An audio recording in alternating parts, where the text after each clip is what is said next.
What's going on, ladies and gentlemen? I'm back today with another Tom MacDonald video. This time it's gonna be Dear Rappers. I heard this is the one that blew him up and made him big on YouTube, so I'm gonna take a look at it, see, give my little bit of opinion, react to it, do what I do. And without further ado, let's get into it. Tom MacDonald, Dear Rappers.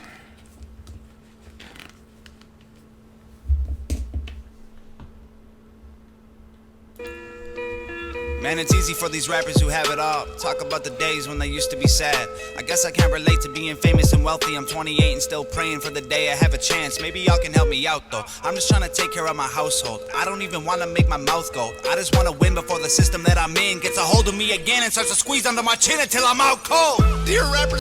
Hold on. He said a lot there in this first 21 seconds. Man, he caught me off guard with that. I wasn't expecting him to come right like that and start addressing the issues. So,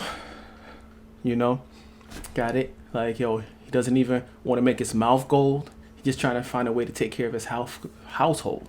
That is, how many of us are trying to do that? He's trying to just take care of his household. So I'm going to take it back because I wasn't expecting him to jump right in and just go like that. Oh, man. Man, it's easy for these rappers who have it all. Talk about the days when they used to be sad. I guess I can't relate to being famous and wealthy. I'm 28 and still praying for the day I have a chance. Maybe y'all can help me out though. I'm just trying to take care of my household. I don't even want to make my mouth go. I just want to win before the system that I'm in gets a hold of me again and starts to squeeze under my chin until I'm out cold. Ooh, and that has become a theme.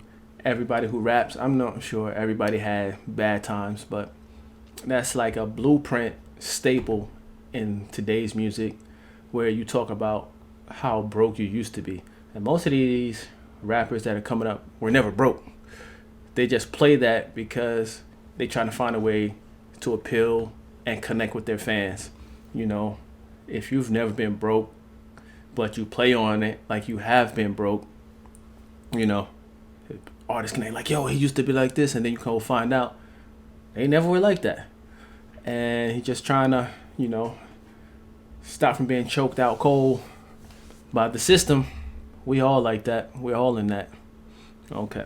I just want to win before the system that I'm in gets a hold of me again and starts to squeeze under my chin until I'm out cold. Dear rappers, can you help me? I'll even take a selfie with your album that I bought. I got every single CD that you ever fucking dropped. I spent everything I had and I never had a lot. Oh my god, what a mess. Your words help me deal with the stress. Used to contemplate my suicide the nights I was depressed. Used to pop you in a boombox and sit up on my desk. Listen to your music till I felt it in my chest. But these days it's like you don't have nothing left. Your music feels kinda like you're trying to write a check.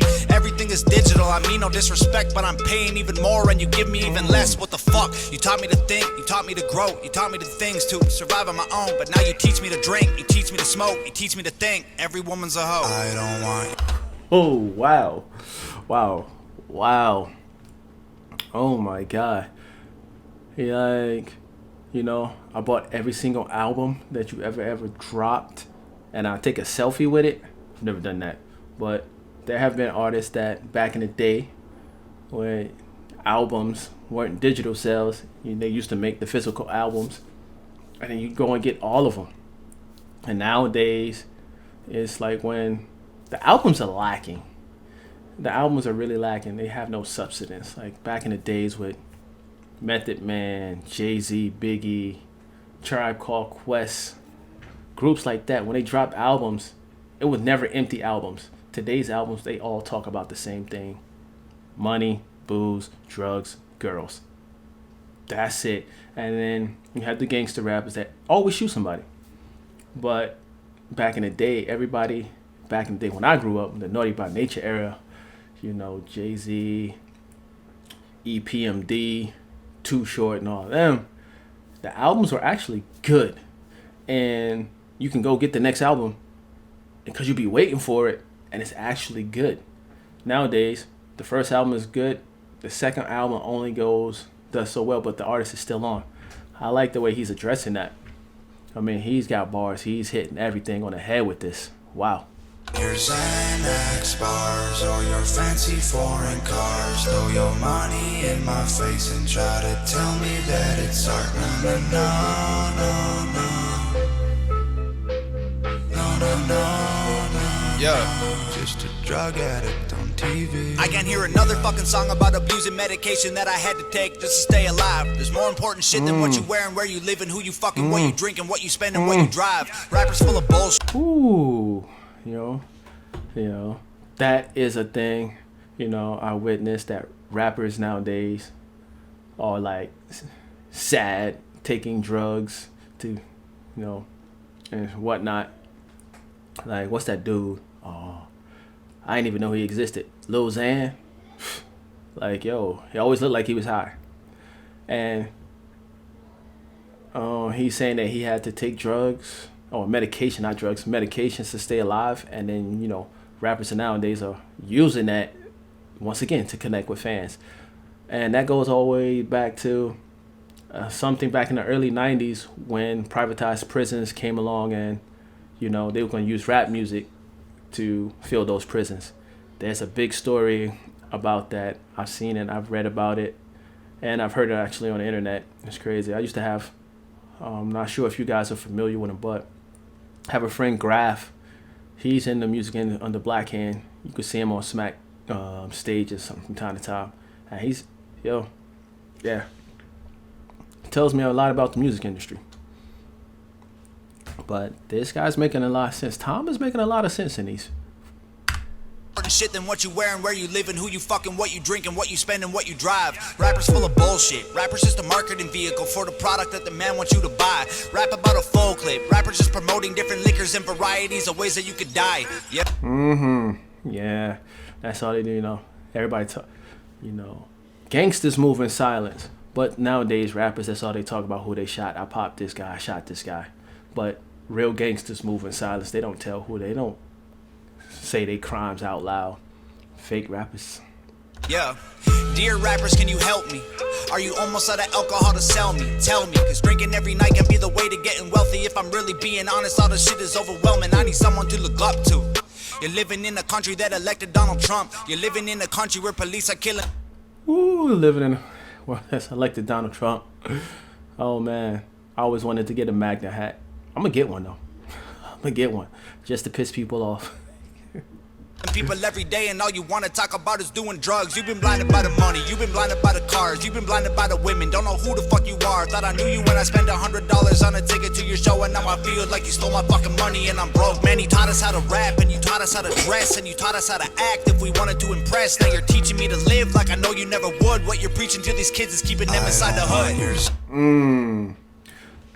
Saying that goes back to what I was saying about like in the 90s when the music industry came up. This is how we're gonna get people, and this guy, we're gonna fill these privatized prisons and whatnot, stuff like that. Kids emulate the rappers that they see on TV, but Tom with the bars on this, it don't even take no bar breakdown because he's giving face value on the bar itself. He's giving face value, so it's like no hidden entendres or anything like that. What he says is what it is, and I feel that. Xanax bars or your fancy foreign cars. Throw your money in my face and try to tell me that it's art. No. Oh, your Xanax bars, your fancy foreign cars, throw your money in my face and tell me that it's art. No. I was trying to figure out what we were saying in the last one. I didn't want to pause it, but that is true. These Xanax bars, and everybody saying, oh, this is art, and it's nothing. This is just, it's like candy bars, man. Candy bars. They don't be saying anything. No. Just a drug addict on TV. I don't want your Xanax bars or your fancy foreign cars. Throw your money in my face and try to tell me that it's art. No.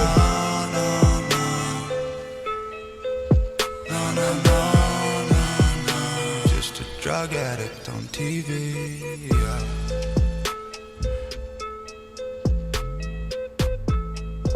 Woohoo, that was nice. Oh man, wow. Okay.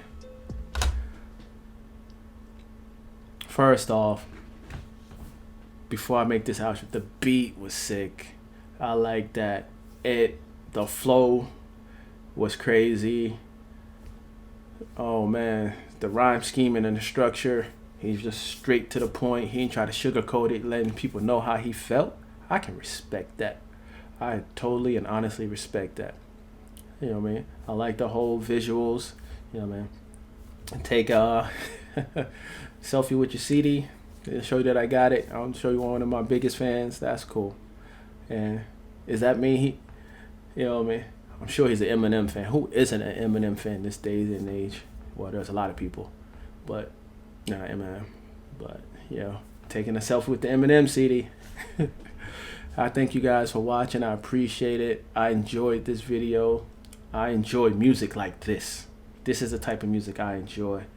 Has a message, gets to the point, says what he means. He can bar. This guy can rap. Tom MacDonald can rap. And I like that. The first 2 songs that I've listened to so far have not been a disappointment. You know, if you like this reaction that I just gave you, hit that like and subscribe button, and I'll see you guys in the next video.